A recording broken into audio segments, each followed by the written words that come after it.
O Hora de Agir de hoje é na floresta, aqui na Mata Nacional do Bussaco, no meio do verde, a respirar este ar puro, viemos conversar sobre o futuro da floresta.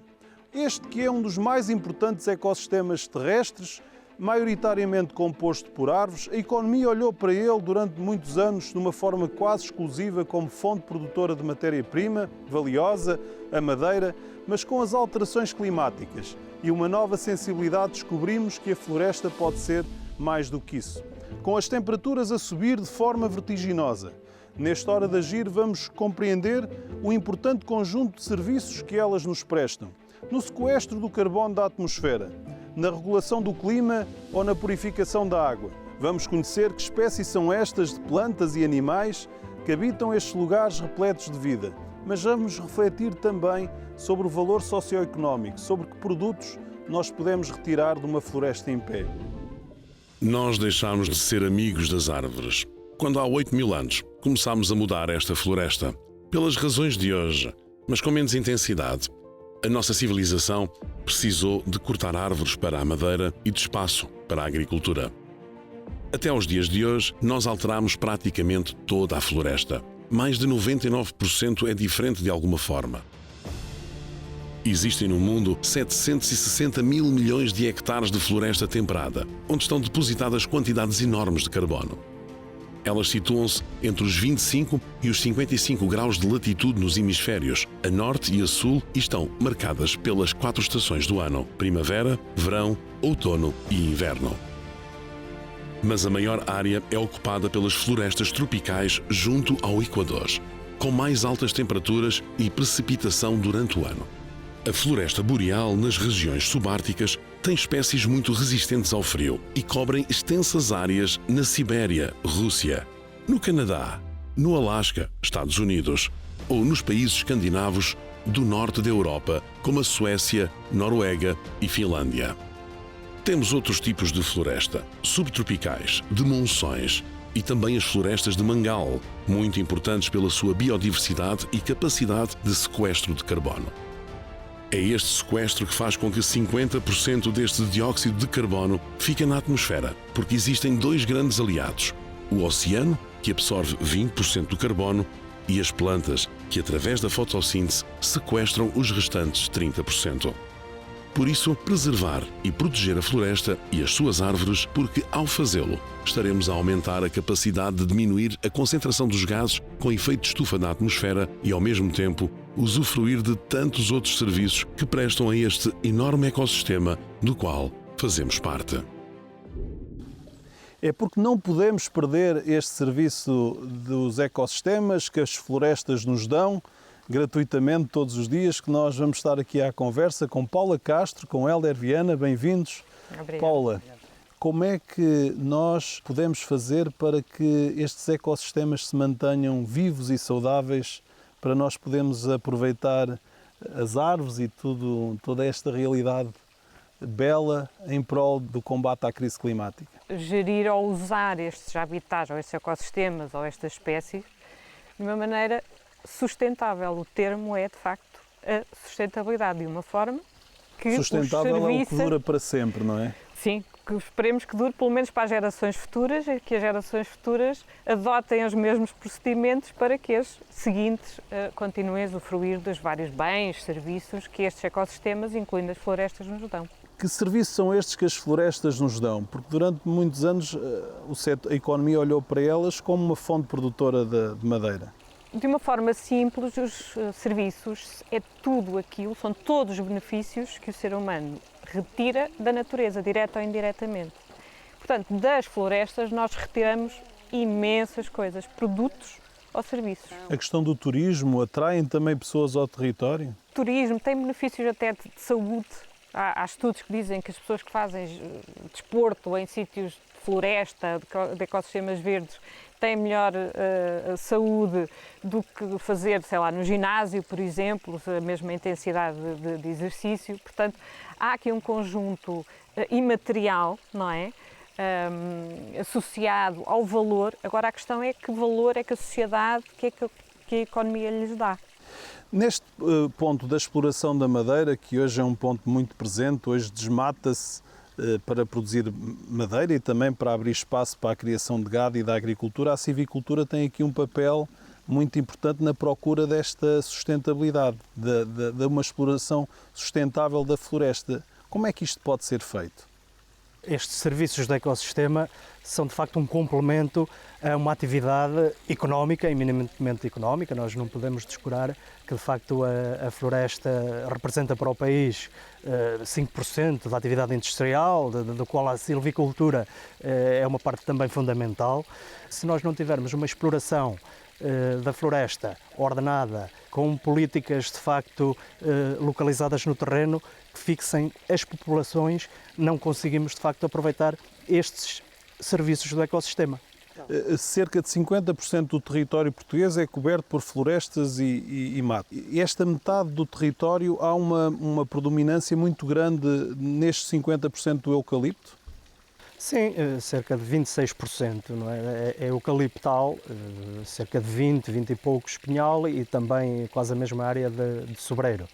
E nós, estando aqui neste lugar maravilhoso, não poderíamos deixar de ouvir o presidente da Fundação da Mata do Bussaco, que é também biólogo, Guilherme Duarte, que nos vai falar da gestão sustentável deste riquíssimo património natural que temos aqui em Portugal.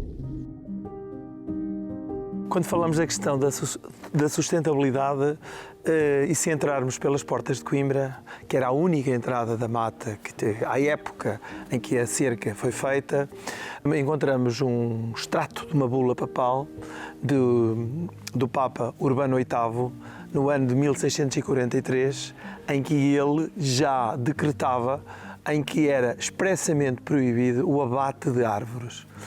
Ao longo dos tempos, a mata sofreu devastações, como intempéries, como tempestades, que fez com que algumas destas árvores, como seres vivos que são, tivessem caído e outras morreram com a longevidade que vão tendo ao longo dos tempos. O que é que nós fazemos? Nós, neste momento, preocupamos-nos em continuar a ter a nossa floresta resiliente a estes fatores agressivos.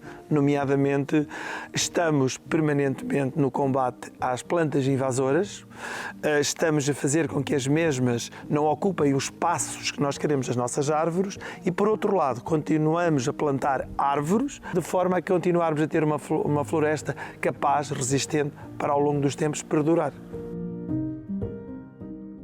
Uma das coisas que acontece, infelizmente, e então aqui na zona mediterrânea é uma tragédia quase todos os anos, é a questão dos incêndios florestais, que estão cada vez mais explosivos, mais libertadores de energia. Hélder, o que é que nós podemos fazer na área da gestão da floresta para que estas ignições não aconteçam? A desertificação do interior do país é de facto um dos problemas maiores que nós temos. A desertificação, falta de gestão, logo desordenamento da floresta e claro... Mas não podem existir medidas ativas para contrariar, porque isso é um dado, as pessoas estão... As zonas rurais estão a perder população. Mas nós ficamos sempre com a sensação que não chegam, não é? Nós já tivemos criação de áreas agrupadas, as zonas de intervenção florestal, agora estamos nas áreas integradas da gestão da paisagem, portanto, para tentar criar unidades de território suficientemente grandes que permitam uma gestão a vários níveis, que promovam, de facto, a parte económica da floresta, mas também os serviços de ecossistema. Temos a sensação que é pouco e demorado. Nós precisamos de conhecer o território, também se está a fazer o cadastro simplificado. Acontece que esse cadastro simplificado demora muito tempo. Particularmente no norte e centro do país, há milhares e milhares de... Às vezes num hectare há dezenas e dezenas de proprietários já, de pessoas que... Herdeiros de proprietários. Que já nem sequer sabem que têm aquele terreno, como é que o vão manter.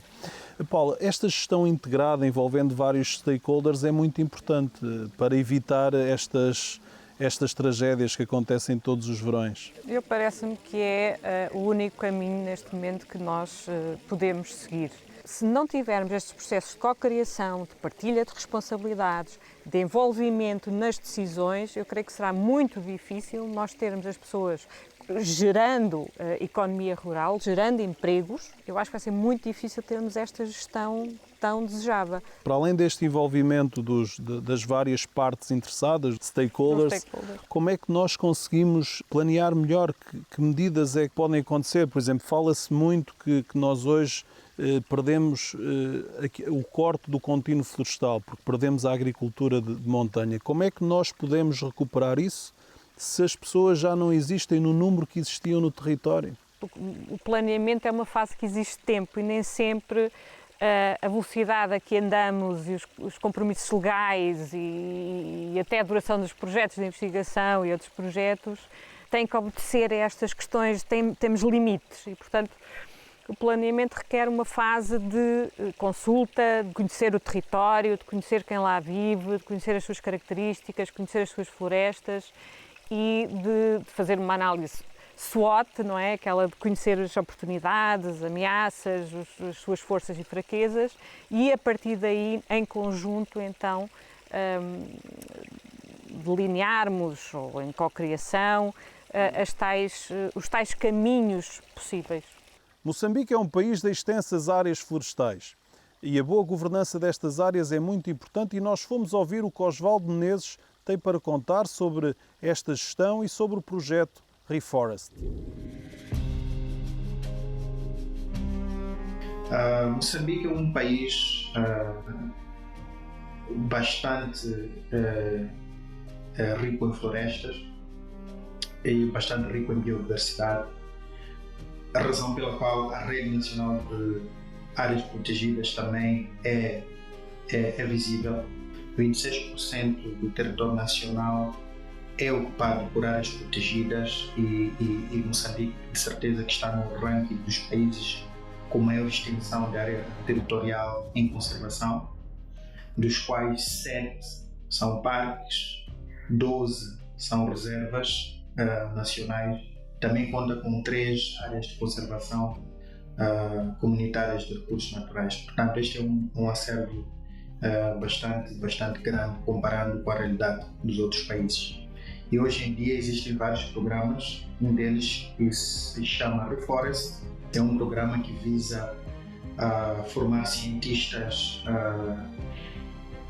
que vão operar no setor florestal, cientistas africanos. É um programa regional que envolve uma parceria entre diversas instituições de ensino e pesquisa, portanto, a nível de África. Este é um programa bastante promissor e há que se incentivar a consciencialização, há que se incentivar a educação, portanto, porque este é o caminho para a mudança.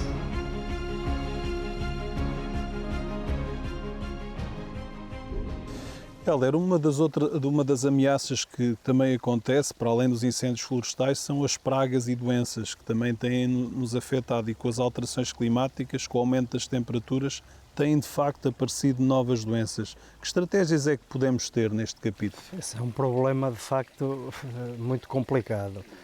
A nível de pragas e doenças, nós temos neste momento, por exemplo, o nemátodo, que aqui na região centro tem afetado enormemente o pinhal. E a vespa asiática também é uma espécie invasora, tem também tido influência neste... Isso aí particularmente é um fator que tem prejudicado muito os apicultores nacionais. Um valor económico que nós retiramos muito da floresta em Portugal é a cortiça com o sobreiro. É de facto um setor extraordinário e que vai ter uma utilização cada vez maior em termos quer na construção, quer para os mais diversos fins. Como é que está esta situação dos sobreiros em Portugal? Nós estamos a perder população, porque é que isso está a acontecer?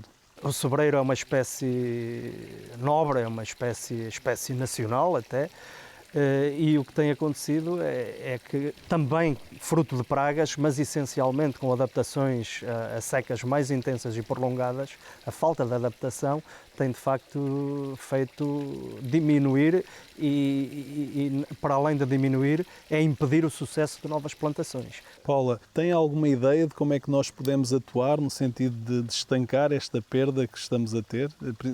Quer um sobreiro, quer também outras espécies que são afetadas por doenças? Eu acho que primeiro é preciso conhecer. As alterações climáticas estão a mudar, de facto, o padrão, aos padrões ecológicos destes vetores e destes insetos e conhecer a sua dinâmica de dispersão, de como é que afetam. Portanto, este conhecimento é essencial e que seja feito no momento em que estamos a passar. Depois, é preciso reflorestar, não é? É preciso plantar ou replantar, mas replantar criando valor. Aí os mercados de carbono poderão vir ajudar nisso? Poderão. Hélder, na área da floresta, que projetos é que tem neste momento em desenvolvimento e que mais-valia trazem para uma floresta mais sustentável no futuro? Nós estamos a promover a cultura do pinheiro manso e do pinhão.